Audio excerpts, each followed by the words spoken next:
दोस्तों, स्वागत है आप सभी का यू हेल्प न्यूज़ में। और इस वीडियो में हम आपको बताने वाले हैं कि जो भी student first year, second year, third year या फिर फाइनल ईयर में है अंडर ग्रेजुएट डिग्री कॉलेज में, और जो भी पोस्ट ग्रेजुएट डिग्री कर रहे हैं या फिर एमफिल पीएचडी कुछ भी कर रहे हैं, तो उन सब के जिनके भी अभी तक सेमेस्टर एग्ज़ाम नहीं हुए हैं, तो यूनिवर्सिटी यूजीसी की तरफ से एक कंप्लीट गाइडलाइन दी गई है कि इनके एग्ज़ाम्स होंगे या नहीं होंगे। अगर होंगे तो कैसे होंगे, क्या नए तरीके जो है अपनाना पड़ेगा सभी यूनिवर्सिटीज़ और सभी कॉलेजेस को। तो जो भी student first year, second year या फिर फाइनल ईयर में है, जो पीएचडी कर रहे हैं या जो भी अभी स्टूडेंट्स हैं, वो इस वीडियो को पूरा देखिएगा। यूनिवर्सिटी ग्रांट कमीशन यूजीसी की तरफ से एक 15 पूरी अलग अलग गाइडलाइन दी गई हैं, जिसमें कि कहा गया है कि हर यूनिवर्सिटी, हर कॉलेज को क्या फॉलो करना है रिजल्ट के लिए। जो भी सेमेस्टर में अटके पड़े हैं या जिनके एग्जाम नहीं हुए हैं, तो सारी चीज़ें इस वीडियो में हम देखेंगे। पूरी कंप्लीट डिटेल 15 अलग अलग पॉइंट में यूजीसी ने ये एक्सप्लेन की है कि कैसे जो है इवैल्यूएशन होगा सभी लोगों का, उनको कैसे प्रमोट किया जाएगा अगले सेमेस्टर में या अगले ईयर में। सारी चीज़ें इस वीडियो में हम आपको एक्सप्लेन करके बताएंगे। ये जो ऑफिशियल नोटिफिकेशन और ऑफिशियल सर्कुलर जारी किया गया है यूजीसी यानी कि विश्वविद्यालय अनुदान आयोग, यूनिवर्सिटी ग्रांट कमीशन की तरफ से ये पूरा जो है सर्कुलर जारी किया गया है, वो पूरा पढ़ के हम आपको एक्सप्लेन करके बताएंगे। 15 अलग अलग पॉइंट है जो कि हम आपको एक्सप्लेन करके बताएंगे। वीडियो को आप सबसे पहले लाइक कर दें और चैनल को सब्सक्राइब करके घंटी को यानी कि बेल आइकन को जरूर दबा दें, ताकि इस तरह की गवर्नमेंट की जब भी कोई भी इंपॉर्टेंट न्यूज़ आती है तो वीडियोस के माध्यम से आपको फ्री में मिलती रहे सबसे पहले। तो देखिए, ये रिपोर्ट जो बनाई गई है वो सेक्रेटरी प्रोफेसर रजनीश जैन, जो कि है यूजीसी के सेक्रेटरी सचिव हैं, उनकी तरफ से ये रिपोर्ट बनाई गई है। और उसमें आप क्लियरली सब्जेक्ट पढ़ सकते हैं, UGC guidelines on examination and academic calendar in the view of covid pandemic. Corona virus के 40 दिन के लॉकडाउन की वजह से जो भी स्टूडेंट अभी कॉलेजेस में है, जिनकी भी परीक्षाएं प्रभावित हुई हैं, तो क्या फॉलो करना उन लोगों को, कैसे उनके एग्जाम्स होंगे, कैसे उनको नेक्स्ट जो है ईयर में या नेक्स्ट सेमेस्टर में प्रमोट किया जाएगा। इसके लिए यूजीसी ने क्या किया था कि एक एक्सपर्ट कमेटी का जो है गठन किया था, और उस एक्सपर्ट कमेटी ने 15 अलग अलग तरह के सुझाव दिए हैं, जो कि सभी यूनिवर्सिटी को, सभी कॉलेजेस को उन सुझावों को जो है वो फॉलो करना है। तो 15 सुझाव है। वीडियो थोड़ा सा लंबा होगा, इसलिए आप अच्छे से आराम से वीडियो को देखिएगा। वीडियो को बीच से कहीं भी स्किप मत करिएगा, अदरवाइज प्रॉब्लम होगी। तो वीडियो को आप पूरा देखिएगा। चलिए, तो पहला जो यहाँ पर जो एक्सपर्ट कमेटी थी यूजीसी के, उन्होंने जो पहला सुझाव दिया है वो मैं आपको बता देता हूँ। Maintaining the sensitivity of academic expectation and integrity of examination process, the university may adopt alternative and simplified modes and methods of examination to complete the process in shorter period of time. देखिए, तो university क्या करती है, normal exam लेती है, या हमारे college normal semester exam लेते हैं, लेकिन यहाँ पर यूजीसी ने ऑर्डर किया है कि ये जो है अल्टरनेटिव मेथड अपना सकते हैं, अपने हिसाब से सिंप्लीफाइड मेथड जो है यूज़ कर सकता है हर कॉलेज और यूनिवर्सिटी, जिसमें कि कम समय लगे। तो ये लेकिन सीबीसीएस और यूजीसी के नियमों को फॉलो करना है, और शॉर्ट टाइम में आपको एग्ज़ाम कराने के लिए यूनिवर्सिटी अपने हिसाब से कोई भी अल्टरनेटिव मेथड को जो है यूज़ कर सकती है। अब अल्टरनेटिव मेथड कौन सी हो सकती है, जैसे कि मल्टीपल चॉइस क्वेश्चन, यानी कि अभी तो देखिए आपके जितने भी एग्जाम होते हैं वो डिस्क्रिप्टिव होते हैं, आप जब भी सेमेस्टर एग्जाम देते हैं, लेकिन एमसीक्यू यानी कि मल्टीपल और ऑब्जेक्टिव टाइप क्वेश्चंस के आधार पर भी आपका एग्जाम करा सकता है यूनिवर्सिटी। ओपन बुक एग्ज़ाम भी हो सकता है, ओपन चॉइसेस एग्ज़ाम हो सकता है, असाइनमेंट और प्रेजेंटेशन बेस्ड एग्ज़ाम भी असेसमेंट हो सकता है। तो यूनिवर्सिटी और कॉलेज के पास ये राइट रहेगा कि वो ऑब्जेक्टिव टेस्ट कराएगा या फिर ओपन बुक टेस्ट कराएगा या फिर प्रेजेंटेशन बेस्ड एग्ज़ाम रहेगा। ठीक है, तो ये तो पहला सजेशन था जो कि यूजीसी ने सभी यूनिवर्सिटीज़ को दिया है। अब इसके बाद में यहाँ पर हम आपको बता देते हैं नेक्स्ट यहाँ पर जो सजेशन दिया गया है एक्सपर्ट कमेटी से, वो क्या है। The university may adopt efficient and innovative modes of examination by reducing the time from 3 hours to 2 hours assigned to each examination if need arises, but without compromising the quality. देखिए, तो university क्या कर सकती है कि जो exam की duration होती है उसको 3 घंटे से घटा के 2 घंटे कर सकती है, लेकिन एग्ज़ाम की जो क्वालिटी है, क्वेश्चन पेपर का लेवल है, उसके साथ कोई कंप्रोमाइज़ नहीं करना चाहिए, ना ही कोई कंप्रोमाइज़ करना है। आप टाइम को जो है वो कम कर सकते हैं, 3 घंटे से 2 घंटे का टाइम कर सकते हैं, और इस हिसाब से आप जो है एग्ज़ाम ले सकते हैं, ताकि आप वो एग्ज़ाम जो है वो मल्टीपल शिफ्ट पे करा सकें एक ही टाइम पर। तो ये यहाँ पर एक दूसरा सुझाव था कि समय जो 3 घंटे का होता है हमारा सेमेस्टर एग्जाम का, उसे आप 2 घंटे का करा सकते हैं, ताकि मल्टीपल शिफ्ट में जो है आपका एग्जाम हो सके। चलिए, थर्ड सुझाव, जो तीसरा सुझाव दिया है यूजीसी ने सभी यूनिवर्सिटीज़ को, वो क्या है। द यूनिवर्सिटी में conduct terminal intermediate semester year examination in online और ऑफलाइन मोड। तो जो भी आपके सेमेस्टर, इंटरमीडिएट और टर्मिनल एग्जाम होता है उसको यूनिवर्सिटी ऑनलाइन या ऑफलाइन करा सकती है।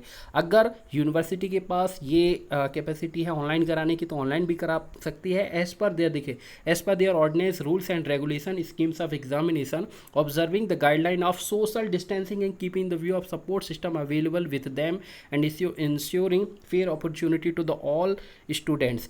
बस इसमें सोशल डिस्टेंसिंग का फॉलो करना है। अगर आप ऑनलाइन या ऑफलाइन एग्जाम भी यूनिवर्सिटी कोई कराता है तो उसमें आपको सोशल डिस्टेंसिंग का जो है वो फॉलो करना पड़ेगा, सोशल डिस्टेंसिंग आपको फॉलो करनी है। चलिए, फोर्थ पॉइंट क्या है?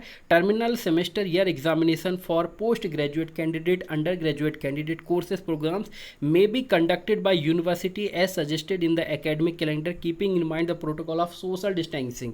जैसा भी आपके एकेडमिक कैलेंडर है तो यूनिवर्सिटी एकेडमिक कैलेंडर के अनुसार भी कर सकती है, लेकिन आपको सोशल डिस्टेंसिंग का जो है वो पालन करना पड़ेगा। तो ये था फोर्थ पॉइंट। फिफ्थ पॉइंट जो कि यूजीसी ने सजेस्ट किया है वो है कि for intermediate semester year student the university में conduct examination after making a comprehensive assessment of their level of preparedness, residential status of the student, status of COVID-19 pandemic spread in the different region, state and other factor। यहाँ पे ये कहा है कि जिस भी reason में इसको जो आपका कॉलेज है वहाँ के जो स्टूडेंट जिस भी जगह पे रहते हैं तो आसपास के एरिया में कोविड-19 का क्या जो है इफेक्ट है उस हिसाब से ये जो है वो चेंज कर सकते हैं।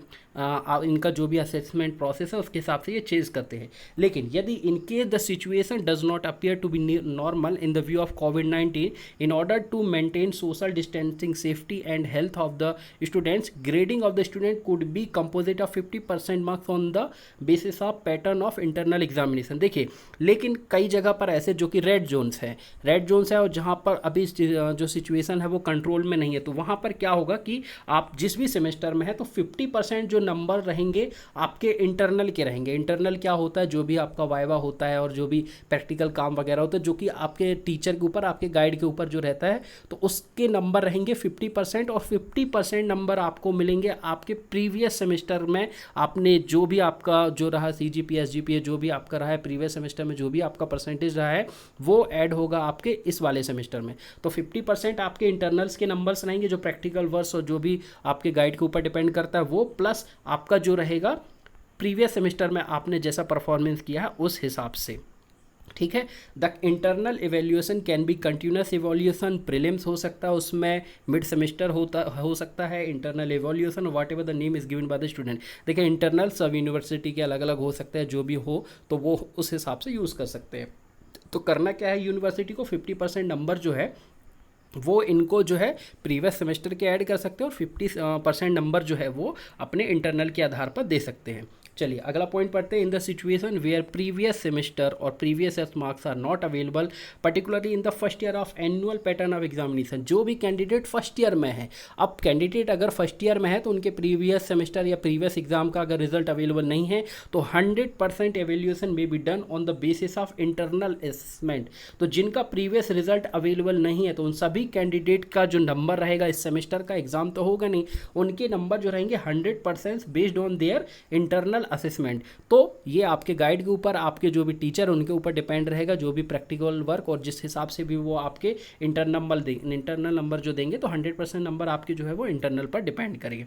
If the student wishes to improve the grades he she may appear in the special exam for such subject during the next semester. अगर किसी को अपने ग्रेड इंप्रूव करना है, मान लीजिए जो भी ये गवर्नमेंट ने प्रोसीजर अपनाया कि आपके जो है इस हिसाब से इंटरनल के बाद आपके नंबर अगर सही नहीं मिले आपको तो नेक्स्ट सेमेस्टर में आप जो है जिस भी सब्जेक्ट में आप अपने ग्रेड या नंबर इंप्रूव करना चाहते हो तो वो एग्ज़ाम पे आप अपीयर हो सकते हैं और उस पर आप जो अपने नंबर बढ़वा सकते हैं, बढ़ जाएंगे। अगर आप उस पर सही परफॉर्म करते हैं तो आपके नंबर उसमें बढ़ जाएंगे। चलिए 6 जो कहा गया है, in addition to the above following steps are required to be taken the scheme of carry forward for the subject in which the student has failed will be allowed for the current academic year in the university and each every student will be promoted to the next promoted to the next semester. However, such student may clear the examination for the course in which he has failed remain absent whenever the examination is held. देखिए carry forward मान लीजिए कि किसी जगह exam हो चुके हैं और एग्जाम होने में क्या है कि कोई स्टूडेंट अगर फेल हो गया है तो उस स्टूडेंट को अगले सेमेस्टर में उसको पास सब्जेक्ट को पास करने का जो है एक चांस दिया जाएगा। मान लीजिए आप किसी सेमेस्टर में किसी सब्जेक्ट में आप फेल हो गए हैं तो नेक्स्ट सेमेस्टर में उस एग्जाम में अपियर होकर आप पास हो जाएंगे। अगला पॉइंट है यहाँ पर कि the student may allowed to improve their grades by offering one additional opportunity to appear for the current semester course in succeeding semester yes or through the supplementary. देखिए अगर किसी को अपने ग्रेड इंप्रूव करना है, किसी सब्जेक्ट पे number improve करना है तो जो नेक्स्ट सेमेस्टर आ रहा है या फिर सप्लीमेंट्री अलग से एग्जाम होगा वो दे करके आप अपने ग्रेड जो है वो इंप्रूव कर सकते हैं। अगला पॉइंट यहाँ पर the student should be inform well in advance about the conduct of examination and the other. देखिए कोई भी यूनिवर्सिटी या कॉलेज एग्ज़ाम लेने से 7 दिन से पहले जो है स्टूडेंट को इन्फॉर्म करेगा कि इस दिन उनका एग्ज़ाम है, वो जो है इन्फॉर्म करना कंपलसरी रहेगा। अगला जो सजेशन दिया है regarding the requirement of minimum percentage of attendance for the student research scholar the period of lockdown may be treated as deemed to be attended by all the students research scholar. तो जिन भी candidate के लिए देखिए school जो भी colleges और research work जहाँ भी आप करते हैं तो वहाँ पर कई जगह रहता है 70% 75% अटेंडेंस कंपलसरी होना जरूरी रहता है। तो उस सभी अटेंडेंस में ये जो लॉकडाउन का पीरियड है उसमें स्टूडेंट को प्रेजेंट माना जाएगा और उस पीरियड में जो है उसकी वजह से किसी का नुकसान नहीं होगा। तो ये तो कॉमन सी चीज़ है। अगला जो 10वां सजेशन दिया है कि the university may adopt appropriate strategies to facilitate the undergraduate postgraduate student pursuing project dissertation in the view of prevailing circumstances. The university may consider to assign review based secondary database project. तो यहाँ पे ये कहा गया है कि जो जैसे फाइनल ईयर में जिसको प्रोजेक्ट बनाना रहता है या जो भी पीजी डिग्री कर रहे हैं तो उनके लिए क्या है कि उनके लिए उनको सॉफ्टवेयर ड्रिवन प्रोजेक्ट बनाने के लिए जो है कहा जाए। उनको ऐसा नहीं कि फील्ड वर्क यहाँ पर आप पढ़ सकते हैं कि उनको जो है सॉफ्टवेयर ड्रिवन प्रोजेक्ट बनाने के लिए कहा जाए institute of laboratory based experimental अगर उनका प्रोजेक्ट है तो उनकी जगह उनको सॉफ्टवेयर ड्रिवन प्रोजेक्ट बनाने को कहा जाए। और अगर किसी का फील्ड या सर्वे बेस्ड असाइनमेंट था तो ऐसे स्टूडेंट को कहा जाए कि वो जो है सॉफ्टवेयर ड्रिवन कोई प्रोजेक्ट बनाए। तो ये सब चीज़ें की जा रही हैं ताकि कोरोना वायरस स्प्रेड ना हो और कोई इफेक्ट ना हो। द यूनिवर्सिटी में conduct the practical examination and viva walk examination through Skype. तो जो भी प्रैक्टिकल एग्जाम है स्काइप के थ्रू या ऑनलाइन मीटिंग ऐप के थ्रू जो है वो करा सकती है। प्रैक्टिकल एग्जाम में भी कंडक्टेड ड्यूरिंग द इंस्यूइंग सेमेस्टर। अगला पॉइंट यहाँ पे पढ़ते हैं 12th जो है द यूनिवर्सिटी में conduct the PhD MPhil viva walk examination through video conference using Google Skype Microsoft technology. और ठीक है तो जो भी कैंडिडेट पीएचडी कर रहे हैं एमफिल कर रहे हैं तो उनका अगर किसी भी तरह का एग्जामिनेशन है तो उनको वीडियो कॉन्फ्रेंस के जरिए स्काइप से माइक्रोसॉफ्ट टेक्नोलॉजी इन सब का यूज़ करके जो है उनको वीडियो कॉन्फ्रेंस के जरिए इनका एग्ज़ाम होगा। ठीक है इसमें कहा गया है कि और थीसिस जो है जल्दी से जल्दी भी जमा कर सकते हैं जो भी कैंडिडेट हैं एमफिल वाले या फिर पीएचडी वाले। अब एक और क्या बात यहाँ पे 14 नंबर कही गई है कि हर यूनिवर्सिटी को अपने पास एक जो है वो cell establish a cell for handling students grievance related to the examination and academic activities during. ठीक है तो जो भी कोरोना वायरस से निपटने की मतलब एक तरह से वो है कि एक कमेटी का गठन रहे जो कि ये सारी चीज़ों को कंट्रोल में करे। ठीक है सारी चीज़ों के एग्जाम वगैरह वो सब कंट्रोल करके रखे। तो यूनिवर्सिटी में सबको अपने एक समिति का गठन करना है। The UGC will establish a helpline for monitoring students grievance related to examination and academic activity during. तो यूजीसी तो हेल्पलाइन दे ही रखा है 1 नंबर। तो इस तरह से ये 15 अलग अलग तरह के सुझाव थे। तो जो भी कैंडिडेट कॉलेज पे है या जो डिग्री कर रहे हैं पोस्ट ग्रेजुएट डिग्री कर रहे हैं पीएचडी कर रहे हैं तो उन सब के लिए ये 15 अलग अलग तरह के सुझाव है जो कि दिए गए हैं एक्सपर्ट कमेटी को। तो यूजीसी का ये पूरा जो है सर्कुलर दिया गया। अगर आप ये सर्कुलर चाहते हैं तो वीडियो के डिस्क्रिप्शन में आपको ये पूरा सर्कुलर मिल जाएगा। इसको डाउनलोड कर लो और अच्छे से पढ़ लें। 29 अप्रैल यानी कि कल ये जो है जारी किया गया है। वीडियो आपको कैसा लगा कमेंट करके जरूर बताएं। कुछ पूछना हो तो कमेंट में जाके पूछ सकते हैं। Thank you so much.